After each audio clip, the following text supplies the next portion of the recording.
여러분, 믿을 수 없는 일이 홍콩에서 벌어지고 있습니다.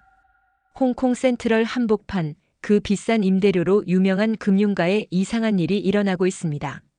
한글로만 써진 간판, 중국어는 단 한 글자도 없는 작은 한국 식당 앞에 매일 수백 명이 줄을 서고 있다는 겁니다.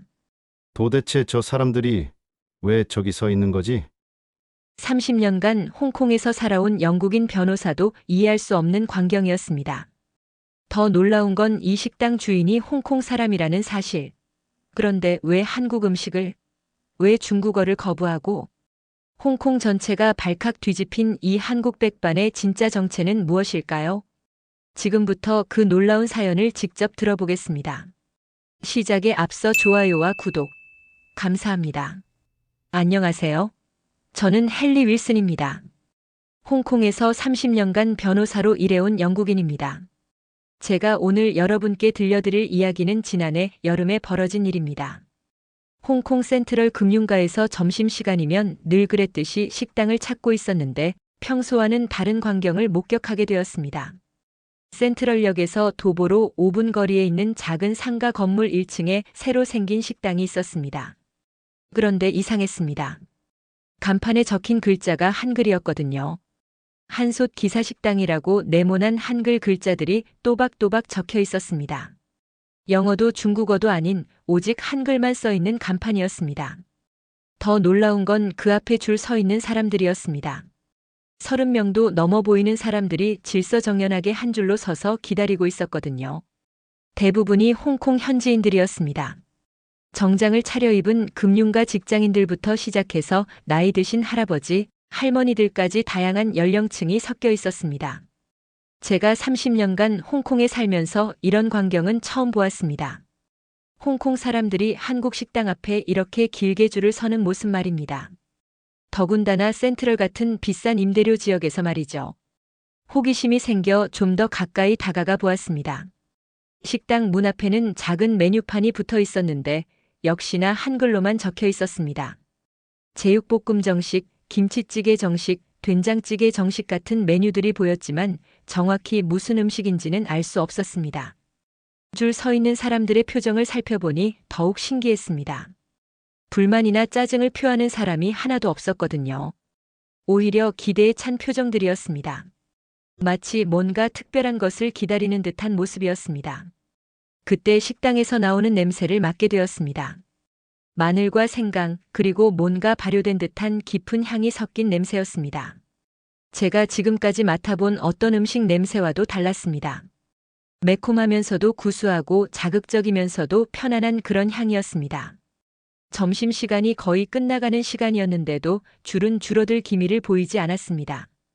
오히려 계속해서 사람들이 더 몰려들고 있었습니다. 그 중에는 양복을 입은 서양인들도 몇 명 보였습니다. 제가 가장 이해할 수 없었던 건 이 모든 상황이 조용히 진행되고 있다는 점이었습니다. 홍콩에서 인기 있는 식당이라면 의례 시끄럽고 복잡한 법인데 이곳은 달랐습니다. 줄 서 있는 사람들도 조용했고 식당 안에서도 큰 소리나 웃음소리가 들리지 않았습니다.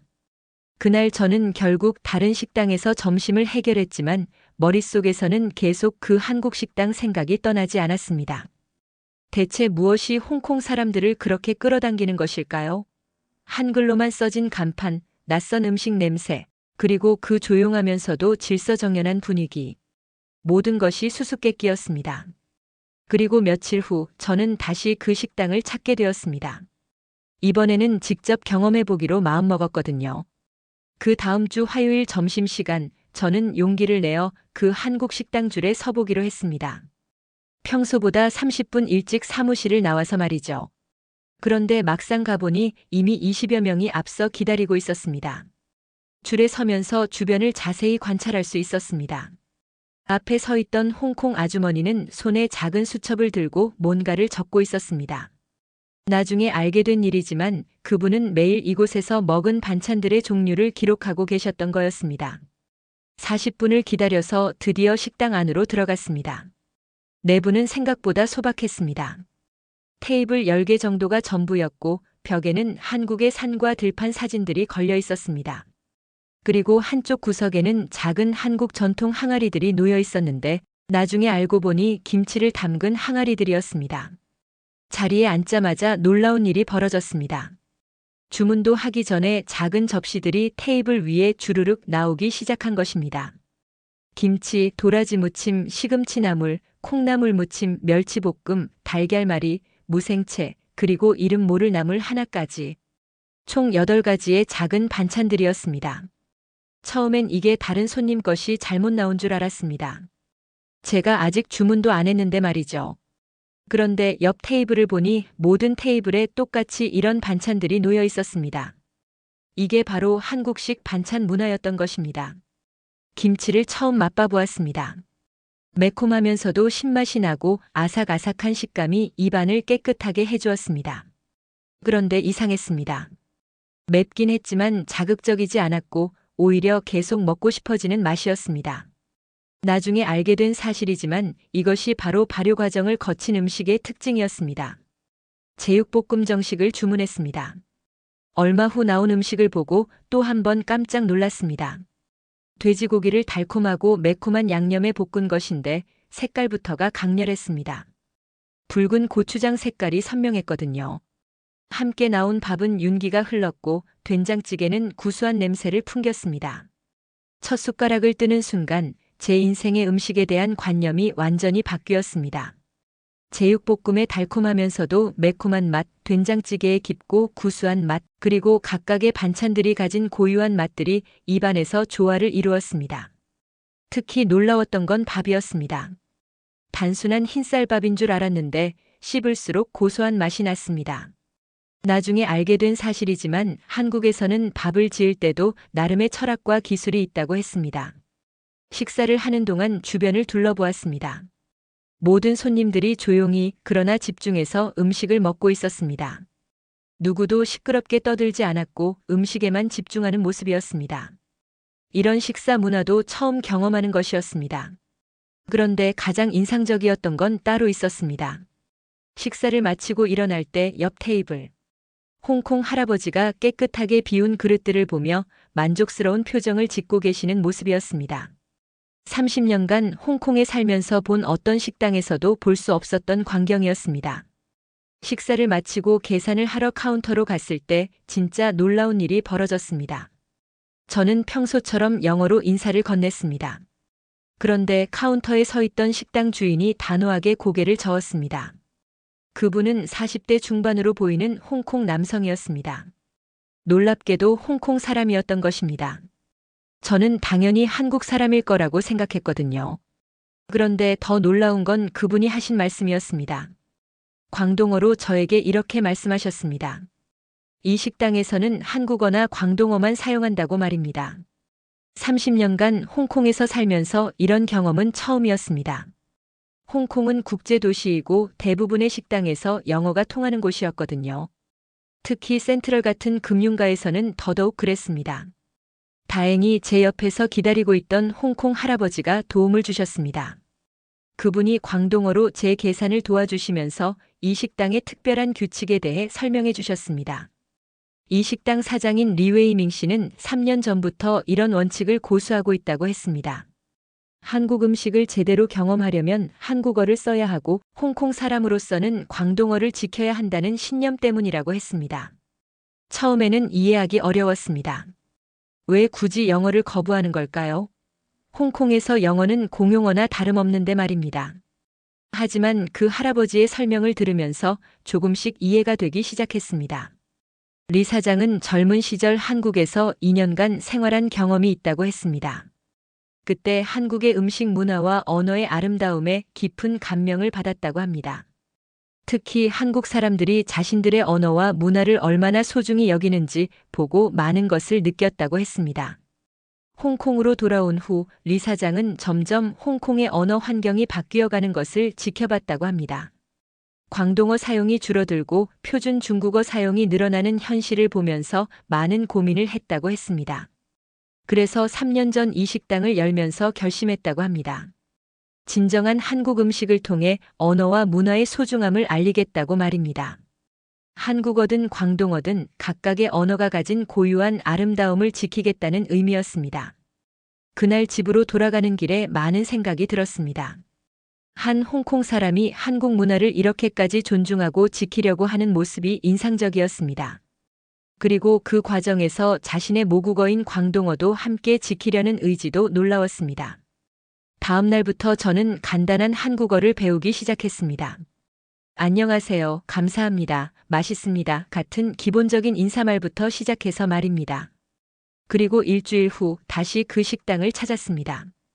이번에는 서툰 한국어로 인사를 건넸습니다. 리 사장의 얼굴에 환한 미소가 번졌습니다. 비록 발음이 어색했지만 제 노력을 알아봐 주시는 것 같았습니다. 그때부터 저와 이 특별한 식당과의 진짜 인연이 시작되었습니다. 한 달 정도 지나면서 저는 그 식당의 단골이 되었습니다. 매주 두세 번은 찾아가서 한국 음식을 먹으며 조금씩 한국어도 늘어갔습니다. 그런데 주변 동료들의 반응은 썩 좋지 않았습니다. 제가 다니는 법무법인의 프랑스인 파트너 피에르가 특히 못마땅해했습니다.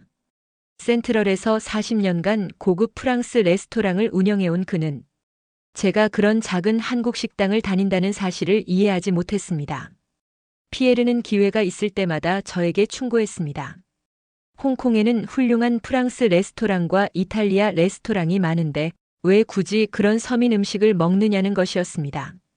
특히 영어도 안 통하는 식당이라는 점을 못마땅해 했습니다. 법무법인의 다른 서양인 동료들도 비슷한 반응이었습니다. 홍콩에서 30년을 살았으면 이제 좀 품격 있는 음식을 먹어야 하는 것 아니냐는 식의 이야기들이었습니다. 한국 음식은 너무 맵고 자극적이어서 서양인 입맛에 맞지 않는다는 편견도 있었습니다.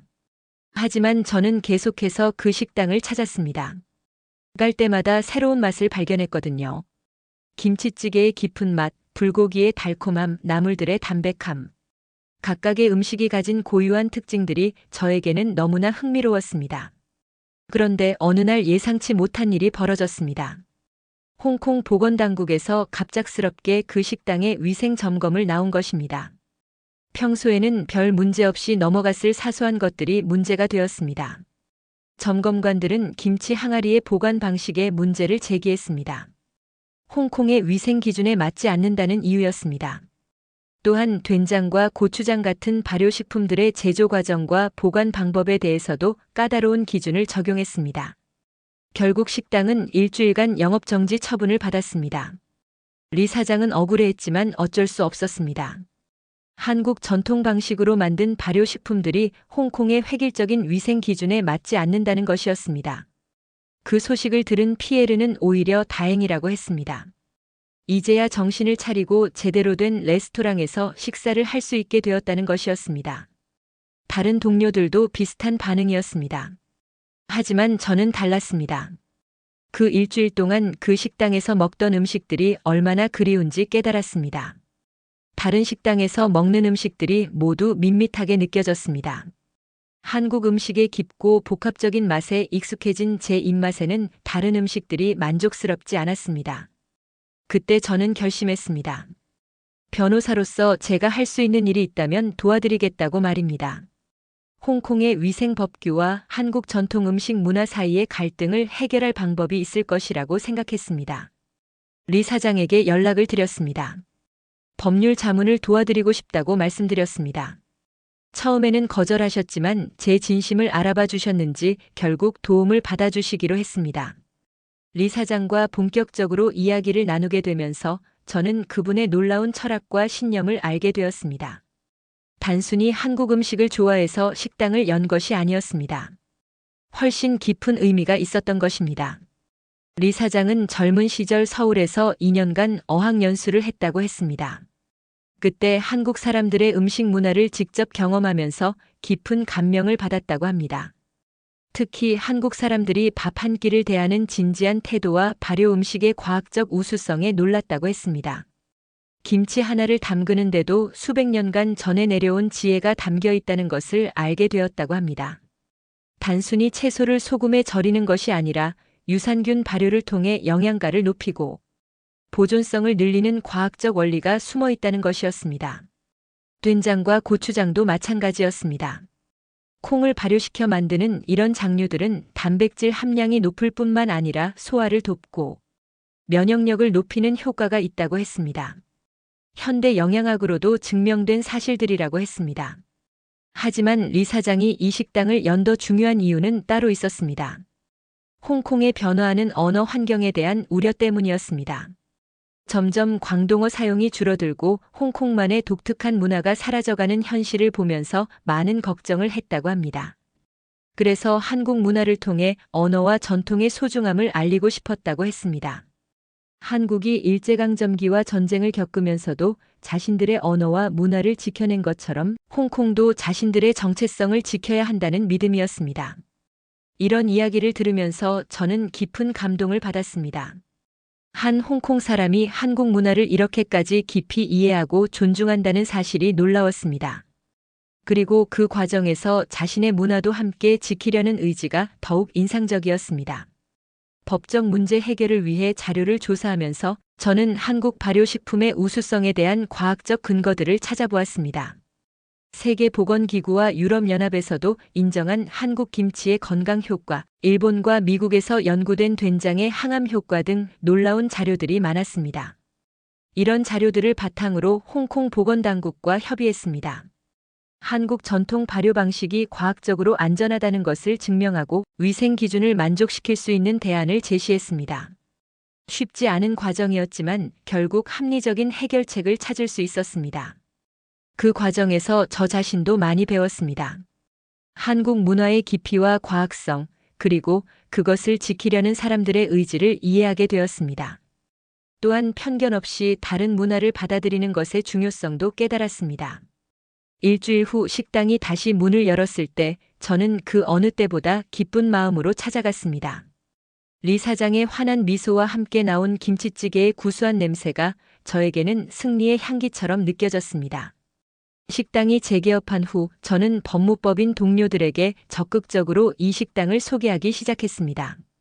처음에는 거부감을 보이던 동료들도 하나둘씩 호기심을 갖기 시작했습니다. 가장 먼저 마음을 바꾼 건 캐나다 출신의 동료 변호사 데이비드였습니다. 그는 원래 건강한 음식에 관심이 많았는데 제가 한국 발효식품의 건강 효과에 대해 설명해 드리자 흥미를 보였습니다. 데이비드와 함께 식당을 방문했을 때 그의 반응은 제가 예상했던 것과 비슷했습니다. 처음에는 매운맛에 놀랐지만 점차 김치와 된장찌개의 깊은 맛에 매료되어 갔습니다.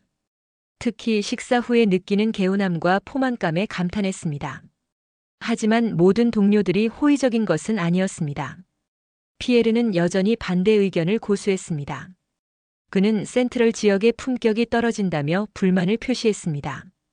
고급 프랑스 레스토랑들 사이에 이런 서민적인 식당이 있는 것이 어울리지 않는다는 것이었습니다. 더 큰 문제는 중국 본토에서 온 관광객들과 일부 홍콩 친중 세력들의 반발이었습니다. 이들은 리 사장이 중국어를 거부하고 한국어만 받는 것에 대해 강하게 항의했습니다. 문화적 차별이라는 주장까지 제기되었습니다. 어느 날은 식당 앞에서 작은 시위까지 벌어졌습니다. 10여 명의 시위대가 중국어 메뉴를 요구하며 항의했습니다. 하지만 리 사장은 흔들리지 않았습니다. 자신의 신념을 굽히지 않겠다는 의지를 보였습니다. 오히려 이런 상황이 더 많은 홍콩 사람들의 관심을 끌었습니다. 홍콩의 정체성을 지키려는 리 사장의 노력에 공감하는 사람들이 늘어났습니다. 특히 광동어를 모국어로 하는 홍콩 토박이들의 지지가 뜨거웠습니다. 저도 이 과정에서 많은 것을 배웠습니다. 단순히 맛있는 음식을 먹는 것을 넘어서 문화적 다양성과 상호 존중의 중요성을 깨닫게 되었습니다. 한국 문화를 통해 홍콩인이 자신의 정체성을 지키려는 모습이 감동적이었습니다. 법무법인 내에서도 의견이 갈렸습니다. 젊은 변호사들은 대체로 리 사장을 지지하는 분위기였지만 나이 많은 파트너들은 여전히 회의적이었습니다. 특히 중국 본토 클라이언트들과의 관계를 우려하는 목소리도 있었습니다. 하지만 저는 확신이 있었습니다. 진정한 문화적 가치는 경제적 이익보다 중요하다는 것을 이 작은 식당이 보여주고 있다고 생각했습니다. 리 사장의 용기 있는 행동이 홍콩 사회에 긍정적인 변화를 가져올 것이라고 믿었습니다. 그러던 중 예상치 못한 지원군이 나타났습니다. 홍콩 대학의 한국학과 교수와 몇몇 문화 연구자들이 이 식당에 관심을 보이기 시작한 것입니다. 그들은 리 사장의 시도를 문화적 다양성의 훌륭한 사례로 평가했습니다. 시위가 계속되면서 상황은 더욱 복잡해졌습니다. 중국 본토 언론에서도 이 사건을 보도하기 시작했고 일부에서는 반중 감정을 조장한다는 비판까지 나왔습니다. 리 사장에게는 큰 부담이었을 것입니다. 하지만 놀라운 일이 벌어졌습니다. 진짜 음식을 아는 홍콩 사람들의 지지가 오히려 더 강해진 것입니다. 매일 점심시간이면 식당 앞줄이 더 길어졌습니다. 시위대보다 훨씬 많은 지지자들이 조용히 식당을 찾아왔습니다. 특히 인상적이었던 건 나이 드신 홍콩 분들의 반응이었습니다. 70대, 80대 할아버지, 할머니들이 지팡이를 짚고 와서 줄을 서는 모습을 보았습니다. 그분들은 일제강점기와 전쟁을 겪으며 자신의 문화를 지키는 것의 소중함을 아는 세대였습니다. 어느 날 제 어머니가 영국에서 홍콩을 방문하셨습니다. 70세이신 어머니에게 이 특별한 식당을 소개해드렸습니다. 처음에는 매운 음식을 걱정하셨지만 막상 드셔보시고는 깜짝 놀라셨습니다. 어머니는 특히 김치찌개의 깊은 맛에 감탄하셨습니다. 이런 복합적이고 깊은 맛은 처음 경험한다고 하시면서 한국 사람들의 음식 철학이 정말 대단하다고 말씀하셨습니다. 또한 리 사장의 신념에 대해서도 깊은 존경을 표하셨습니다. 그 모습을 보면서 저는 깨달았습니다. 진정한 문화의 가치는 나이나 국적을 초월한다는 것을 말입니다. 어머니 같은 70대 영국인도 한국 음식의 진가를 알아볼 수 있다면 문화적 편견이라는 것이 얼마나 무의미한지 알 수 있었습니다. 법무법인에서도 분위기가 조금씩 바뀌기 시작했습니다. 데이비드를 비롯한 몇몇 동료들이 정기적으로 그 식당을 찾기 시작했고 한국 음식의 건강 효과와 맛에 대해 긍정적으로 이야기하기 시작했습니다. 피에르도 여전히 못마땅해했지만 예전처럼 강하게 반대하지는 않았습니다. 어쩌면 그도 이 상황이 단순한 음식 문제가 아니라는 것을 깨닫기 시작했는지도 모릅니다. 그러던 어느 날 더 큰 위기가 찾아왔습니다. 식당 건물의 임대료가 갑자기 2배로 오른다는 통보가 온 것입니다. 센트럴 지역의 임대료 상승이라고 했지만 모든 사람들이 이것이 간접적인 압박이라는 것을 알고 있었습니다. 리 사장은 고민에 빠졌습니다. 2배로 오른 임대료를 감당하기는 어려웠거든요. 그렇다고 자신의 신념을 포기할 수도 없었습니다. 그때 홍콩 시민들의 놀라운 연대가 시작되었습니다. 단골 손님들이 자발적으로 모금을 시작한 것입니다. 많은 금액은 아니었지만 정말 많은 사람들이 조금씩 도움의 손길을 내밀었습니다. 그 마음이 리 사장에게는 큰 힘이 되었습니다. 임대료 문제는 결국 해결되었습니다. 건물주가 마음을 바꾼 것도 있었지만 무엇보다 시민들의 지지가 큰 힘이 되었습니다. 리 사장은 계속해서 자신의 신념을 지킬 수 있게 되었습니다. 그 후 몇 달 사이에 놀라운 변화가 일어났습니다. 홍콩 곳곳에 비슷한 한국 식당들이 하나둘 생겨나기 시작한 것입니다. 물론 모두 리 사장처럼 엄격한 언어 정책을 고수하지는 않았지만 한국 음식의 진정성을 추구한다는 점에서는 비슷했습니다. 제가 가장 기뻤던 건 저 자신의 변화였습니다. 이제는 간단한 한국어로 주문할 수 있게 되었고 각종 반찬들의 이름도 외울 수 있게 되었습니다. 김치, 시금치나물, 도라지 무침. 이런 단어들이 제 일상 속에 자연스럽게 스며들었습니다. 리 사장과도 진정한 친구가 되었습니다. 처음에는 언어의 벽 때문에 어색했지만 이제는 광동어와 서툰 한국어를 섞어가며 자연스럽게 대화할 수 있게 되었습니다. 그 과정에서 서로의 문화를 더 깊이 이해하게 되었습니다. 법무법인의 분위기도 완전히 바뀌었습니다. 이제는 점심시간에 한국 식당 이야기가 자연스럽게 오가고 새로운 직원들에게 한국 음식을 소개해주는 일이 흔해졌습니다. 피에르조차 가끔은 김치의 건강 효과에 대해 긍정적으로 언급하곤 합니다. 가장 감동적인 순간은 지난달에 있었습니다. 제 어머니가 다시 홍콩을 방문하셨을 때 스스로 한국 식당에 가고 싶다고 말씀하신 것입니다. 그리고 서툰 발음이지만 한국어로 안녕하세요라고 인사하시는 모습을 보았습니다. 그때 저는 깨달았습니다. 음식이라는 것이 단순히 배를 채우는 것이 아니라 사람과 사람을 연결하고 문화와 문화를 이어주는 다리 역할을 한다는 것을 말입니다. 한국 음식을 통해 저는 새로운 세상을 만났고 편견을 버리는 법을 배웠습니다. 리 사장이 보여준 용기와 신념도 잊을 수 없습니다. 한 홍콩인이 한국 문화의 우수성을 인정하고 그것을 통해 자신의 정체성을 지키려 한 모습이 정말 인상적이었습니다. 그 과정에서 한국 발효 음식의 과학적 우수성과 깊은 철학을 배울 수 있었습니다. 지금도 저는 일주일에 2번은 그 식당을 찾습니다. 김치찌개 한 그릇을 먹으며 리 사장과 이런저런 이야기를 나누는 시간이 제게는 소중한 일상이 되었습니다. 그리고 그때마다 음식을 통해 배운 상호 존중과 이해의 의미를 되새기곤 합니다. 한국 음식이 홍콩에 뿌리내리면서 보여준 문화적 다양성의 가치, 그리고 서로 다른 문화를 인정하고 배우려는 자세의 중요성. 이 모든 것들이 저에게는 인생의 큰 교훈이 되었습니다. 작은 한국 식당에서 시작된 이야기가 이렇게 큰 의미를 갖게 될 줄은 정말 몰랐습니다. 감동 스팟이 전해드린 오늘 사연은 여기까지입니다. 사연의 주인공에게 응원의 댓글을 남겨주세요. 사연이 마음에 드셨다면 좋아요와 구독 부탁드립니다.